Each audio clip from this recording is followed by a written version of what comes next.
ডালিমকে নিয়ে আসছিলাম, সেই ডালিম হচ্ছে গিয়ে 2 নাম্বার ডালিম। ডালিমের 4 আঙ্গুল কেন, 4 আঙ্গুল কেন এটা বুঝিস না?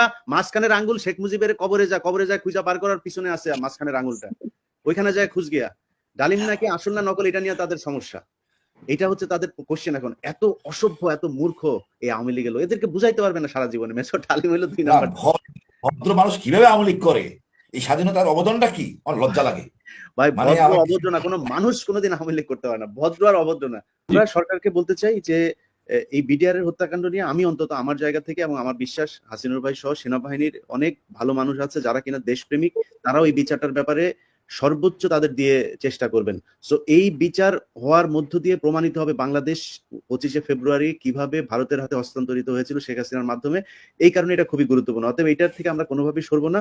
এবং আমি মনে করি বিডিআর এর যেই সদস্যরা আছেন তারা সবাই তাদের পরিবারের ভেতরে আমি যে ঐক্য দেখেছি, যেই মানে মানসিক শক্তি দেখেছি, এটা আনবিলিভেবল। সো এটা হওয়া সম্ভব। শুধু একটা বিষয় নিয়ে খুব হতাশ লাগে, এই দেশের আলেম আছে, আলেমরা হচ্ছে কষ্ট নিয়েন না, আপনারা হেলিকপ্টারে চড়ে চড়ে ওয়াজ করেন, কোনো সমস্যা নাই, কিন্তু আপনারা এই যে হেলিকপ্টারে চড়ে ওয়াজ করেন না, আপনারা জেলখানায় ছিলেন, নাম ধরে বলি, যে কজন জেলখানায় ছিলেন, আপনাদের পায়ে ধরে ডলতো, অজুর পানি আইনা দিত, সেই লোকদের সাথে আমাদের কথা হয় এখনো। সেই লোকগুলির কথাটা আপনারা ভুলে গিয়েছেন। তাদের বাসা থেকে খাবার গিয়েছে, সেই খাবার সে না খায় আপনাকে খাইয়েছে। আপনারা মতো এরকম আলেম আবার ফের এই ইন্ডিয়ান পেদানি দরকার। এত এত এত অসভ্য আলেম এই পৃথিবীর ইতিহাসে কোথাও দেখি নাই। প্রথম আলো নিয়ে এত কষ্ট করে সেগুলো বের করে আনলাম, এখন পর্যন্ত মামলা করতে ভয় পায়। আমি বলছি যা লাগে, কি লাগে বলেন, টাকা পয়সা কি লাগে, মামলা করেন। কি করে না, না ওই গুম কমিশনে যাব, এখানে যাব, ওইখানে যাব, এত সময় আছে, হেলিকপ্টারে চড়ে খালি ওয়াজ করবে, ওয়াজ দেখাবে আবার হাসিনা যদি আসে। তারপরে খুব কষ্ট লাগে ভাই। এই মানে মানে একটা অসভ্যের দেশের মধ্যে আছি। 500 টাকা পাইলে বিক্রি হয়ে যায় নিজে, পয়সা ছাড়া কোনো কিছু বুঝে না। যে যেখানে ইলিয়াস ভাই, রেডিমেড সাক্ষী পাওয়া যায়, যা বলবেন তাই পাওয়া যায়। বড় লজ্জা, বড় লজ্জা। আমি খুব বিশাল বিশাল সম্মান করি এরকম রাজনৈতিক দল। ইলিয়াস ভাই, ওই লোকটারে নিয়ে কথা না বললে হয় না, ওরে নিয়ে কথা। আপনার আওয়ামী লীগের প্রতি এত দরদ কেন? এই আওয়ামী লীগ না আপনার 15 বছর পেদাইলো। যাই হোক, আলেম সমাজ আপনাদেরকে সম্মান করি। আপনাদের কাছে অনুরোধ, আপনাদের এই এখন পর্যন্ত ফারাবি, এই গত সপ্তাহে ফারাবি একজনের সাথে কথা হলো, সে ইয়েতে আসছিল, সে আমাকে বলতেছে যে ভাই ওনার তো টাকা পয়সা টয়সা কিছু নাই। আমি বলছি কত টাকা লাগবে বলেন, কত? আমি তার কোনো কিছু জিজ্ঞেস করি না, সে আমাকে ভয়েস পাঠিয়েছে। আমি বলছি কত টাকা লাগবে, আমাকে অ্যামাউন্ট বলেন খালি। তো সে আমাকে বলছে সে যায় না, তারপরে জানাবে। এখন এই যে ফারাবি সহ কয়েক হাজার আলেম এখন পর্যন্ত জেলখানায়, এটা আলেমদের কোনো দায়িত্ব নাই?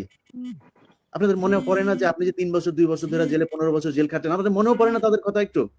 ইলিয়াস ভাই, এই যে জঙ্গি নাটক করে মানুষের কষ্ট দিচ্ছে জেলখানার মধ্যে, নিরীহ লোক, এটা কোথাও জড়িত না, এটার জন্য কি কমিশন দরকার না? বলেন আপনি আমাকে।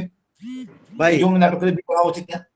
হাসিনুর ভাই, ধরেন আপনি আপনার জায়গায় দাঁড়ায়, আপনি সেনাবাহিনী, তারপরে গুম, তারপরে আপনি নিজে গুম হয়েছিলেন, আপনি আপনার জায়গাগুলো নিয়ে কাজ করছেন।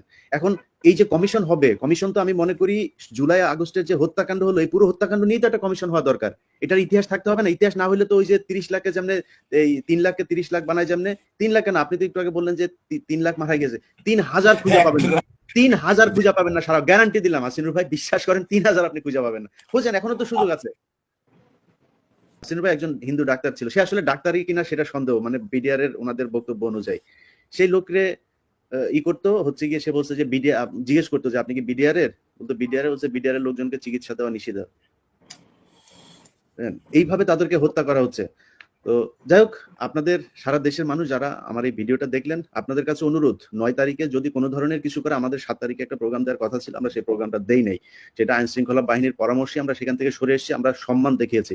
সো আসিফ নজরুল সহ স্বরাষ্ট্র উপদেষ্টা যিনি আছেন, আপনাদের কাছে অনুরোধ থাকবে, এদেরকে ছেড়ে দেন। প্রয়োজনে যে কোনো ধরনের কন্ডিশন দেন, আপনি তাদের পাসপোর্ট জমা রাখেন, তারা দেশের বাইরে যাবে না, শর্ত দিয়ে তারপরে করেন।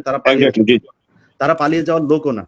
অতএব তাদেরকে আপনারা শর্ত দিয়ে তারপরে জামিন দেন, তাদেরকে বের হইতে হবে, তারা বাইরে এসে তারপরে এই বিচারের মুখোমুখি হবে।